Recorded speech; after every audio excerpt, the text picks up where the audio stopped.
सरकारी कर्मियों के लिए आज बड़ा खुशी का मौका। कर्मचारियों से जुड़े 5 बड़े निर्णयों का राज्यपाल द्वारा अनुमोदन हुआ। सेवानिवृत्ति के बाद पेंशन के लिए क्वालिफाइंग सेवा अवधि 28 के बजाय 25 साल करने, पेंशनर के 75 वर्ष पूरे होने पर अतिरिक्त 10% भत्ते का निर्णय, साथ ही कार्मिक या पेंशनर की मृत्यु की दशा में उसके विवाहित निःशक्त पुत्र या पुत्री को पारिवारिक पेंशन का लाभ देने, ऐसी दशा में 12,500 रुपए प्रति माह तक की आय वाले पात्र सदस्यों को भी अब लाभ देने के संशोधन को मंजूरी मिल गई है। वरिष्ठ चिकित्सा अधिकारियों को पीजी डिग्री या समकक्ष डिप्लोमा पर अग्रिम इंक्रीमेंट का पूरा लाभ देने के लिए संशोधन का अनुमोदन हो गया है। अब एक के बजाय साल में 2 बार इंक्रीमेंट तिथि 1 जनवरी 1 जुलाई करने का अनुमोदन। इससे पहले 1 जनवरी के बाद लेकिन 1 जुलाई से पहले रिटायर्ड हो रहे कर्मियों को लाभ मिल सकेगा। कार्मिकों को प्रथम वेतन 6 माह में प्राप्त करना सुनिश्चित हो सकेगा। और कैबिनेट द्वारा इन नियमों में संशोधन के अनुमोदन के बाद राज्यपाल ने अनुमोदन किया। कैबिनेट के अनुमोदन के बाद काफी समय से ये फाइल्स राज्यपाल के अनुमोदन के लिए थी, लेकिन अब अनुमोदन करने के बाद इससे मिलने वाले लाभ की प्रेस विज्ञप्ति के जरिए जानकारी भी दी गई। कर्मचारियों के बड़े वर्ग में देखा जा रहा है इस हैरत से, और क्योंकि रूटीन में राज्यपाल कैबिनेट निर्णय ओका करते रहे हैं अनुमोदन, लेकिन बिरला ही होता है ऐसा मौका जब राजभवन से दी जाए कर्मियों को लाभ देने संबंधी जानकारी। और चलिए हमारे साथ जानकारी देने के लिए जयपुर से सहयोगी डॉक्टर ऋतुराज शर्मा जुड़ गए हैं। ऋतुराज, जरा विस्तार से बताइएगा, क्योंकि आज 5 बड़े फैसले लिए गए, फैसलों का क्या महत्व है और सबसे ज्यादा कौन प्रभावित होंगे? देखिए, पूरे जो फैसले हैं वो सरकारी कर्मचारियों को सीधे तौर पर लाभान्वित कर रहे हैं।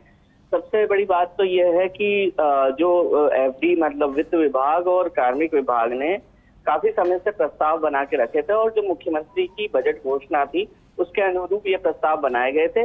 इसको लेकर कैबिनेट ने अनुमोदन कर दिया, लेकिन ये काफी लंबे समय से ये फाइल राजभवन में थी, तो अब एक साथ इनको चूंकि अनुमोदन किया है, और इसमें बड़े जो प्रस्ताव है उसमें जो सेवानिवृत्ति बाद जो पेंशन के लिए जो क्वालिफाइंग सेवा 28 के बजाय 25 साल जो बजट घोषणा थी वो करने को लेकर अनुमोदन हुआ है। इसके साथ ही पेंशनर के जब 75 वर्ष का हो जाता है पेंशनर, तो उसको अतिरिक्त 10% भत्ता देने का निर्णय ये घोषणा की गई थी, और उसका अनुपालना में ये अनुमोदन किया है। इसी तरह से कर्मचारी या पेंशनर की मौत की दशा में उसके विवाहित निःशक्त पुत्र या पुत्री को पारिवारिक पेंशन का लाभ देने, और इसके साथ साथ ही जिनकी 12,500 रुपए प्रति माह तक की आय वाले पात्र सदस्यों को भी इससे जो लाभ देने संबंधी जो संशोधन है उसको अनुमोदन किया गया है। वहीं वरिष्ठ चिकित्सा अधिकारियों को पीजी डिग्री समकक्ष डिप्लोमा पर अग्रिम इंक्रीमेंट का लाभ देने का अनुमोदन किया है। वहीं जो इंक्रीमेंट है सरकारी कर्मचारी का, वो 2 बार ऐसा मौका आएगा कि वो इंक्रीमेंट का विकल्प चुन सकेंगे। इसके तहत जो मान लीजिए अगर 1 जनवरी के बाद लेकिन 1 जुलाई से पहले रिटायर्ड हो रहे हैं कर्मचारी, तो 30 जून को चूंकि इंक्रीमेंट तक का लाभ 1 जुलाई को माफ कीजिएगा इंक्रीमेंट का लाभ मिला, लेकिन 30 जून को यदि रिटायर्ड हो गए तो उनको भी अब लाभ मिल सकेगा। इसी के साथ जो कर्मचारियों को प्रथम वेतन जो 6 माह में प्राप्त होना, ये भी इसके जरिए सुनिश्चित हो सकेगा। तो निश्चित तौर पर ये जो 5 बड़े फैसले हैं, के साथ ही जो प्रमोशन या एससीपी का लाभ मिलने पर जिस अगली ग्रेड पे फिक्सेशन होता है उसकी बेसिक पे पिछली ग्रेड पे के समान बन रही हो, तो एक और इंक्रीमेंट का लाभ देते हुए फिक्सेशन, इससे संबंधित जो सेवा नियम में संशोधन किए गए, वर्क चार्ज कर्मियों को नियमित कर्मियों जैसे वेतनमान देने का भी अनुमोदन किया गया।